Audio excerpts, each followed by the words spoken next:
Hi guys, Brian from Boas here. The Paraguanera boa is a dwarf locality boa from a peninsula in northwestern Venezuela. These boas are very rare in captivity, and they have a number of very interesting and intriguing characteristics that make them a wonderful addition to any locality boa collection. Today I want to review the natural history and captive husbandry of the Paraguanera boa and show you several examples of these beautiful constrictors. The Paraguanera boas originated on this peninsula called the Paraguana Peninsula in northwestern Venezuela. And this is a very interesting region geographically because the peninsula is almost like an island. There is this long strip of land that's maybe 20 or 25 miles long. It's very thin, which is technically an isthmus. But this isthmus connects the main part of the peninsula to mainland Venezuela.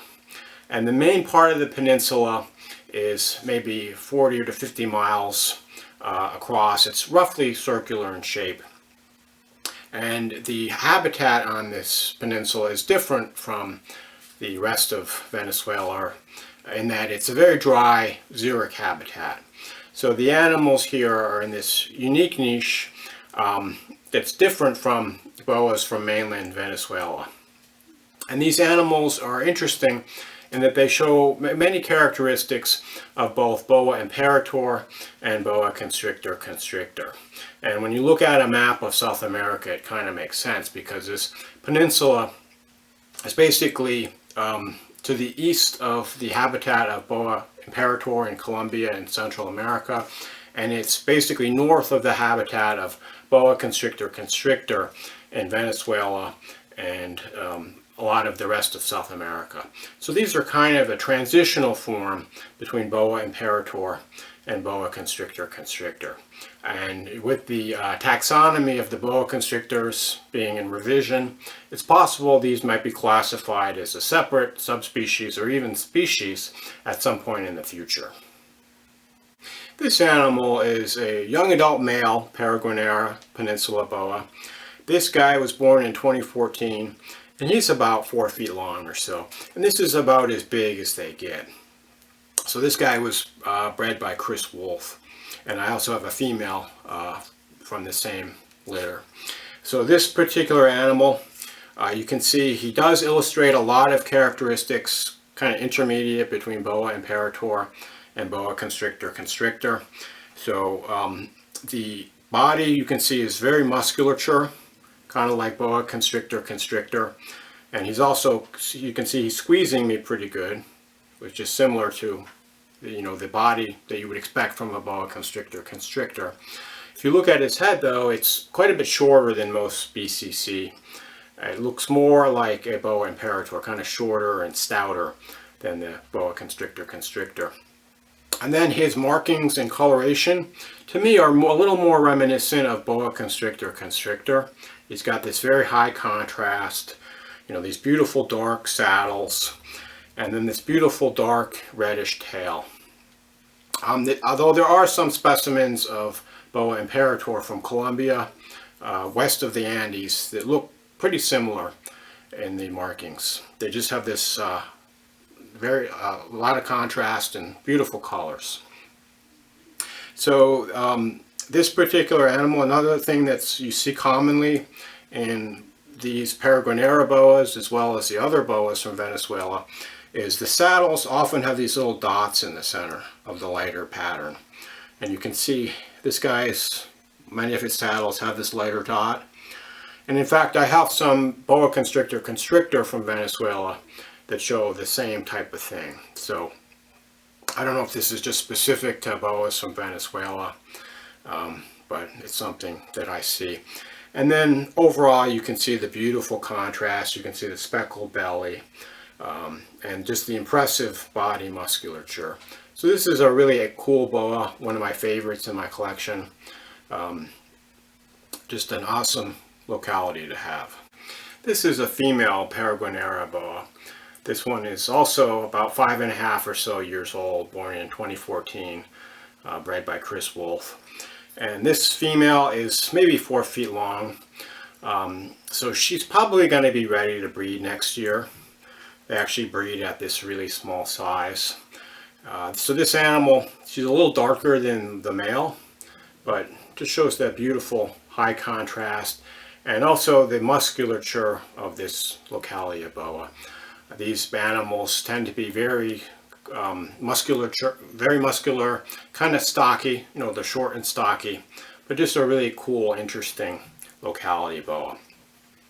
So the history of these animals is there was a shipment in the early 2000s, I believe in 2004 or so, and Gus Renfro, the famous locality boa breeder, got some of these and bred them the next year, and they were very small when they bred. I think the male was somewhere around 3 feet, the female about 4 feet. So the same size range as these animals. And they're, as I mentioned, they're very rare in captivity. There's only a few dedicated breeders working with these animals, and hopefully there should be more of a supply of these in the future. They're just a really cool locality boa that I think a lot of people would enjoy having. Because of their small size, they need relatively small enclosures. For example, the Vision boa tubs, the 30 by 40 inch boa tubs, are perfect enclosures for these guys. Or you could keep them like in a 4-foot reptile cage, or maybe even a 3-foot reptile cage for the smaller ones. The two Paraguanera boas I just showed you are the normal wild type color form, but there's also a naturally occurring Anerythristic variant. And this is an Anerythristic boa from the Paraguanana Peninsula. This is a male born in 2016. He's actually in shed right now, unfortunately, but he's got to be one of my top 5 boas as far as his coloration and his appearance. He's just a beautiful looking boa. He's got lots of different shades of gray and silver, just a very high contrast. His tail has, you know, very high contrast and almost reminds me of the color pattern of those silver Bengal tigers, these Anerythristic tigers that have the silver color. That's kind of what he looks like. So this guy was born in 2016, bred by Vin Russo, and he probably will be ready to breed next year. He's probably close to 4 feet at this point. So I might pair him up with my normal wild type female that I just showed you, who I believe is het for Anery. I'm not exactly sure, but you know, we'll see. If she is het for Anery, I'll get 50-50 Anery and 50% wild types. And if not, I'll be wild type, but they'll be het for the Anerythristic variant. And one more Paraguanera boa. This is an Anerythristic female. So she's the same age as the male. She's about 4 years old. This female isn't quite as silver as the male that I just showed you. She's a little more brown. But overall, she's still a very attractive snake. I just love the contrast on their tails, as I was talking about.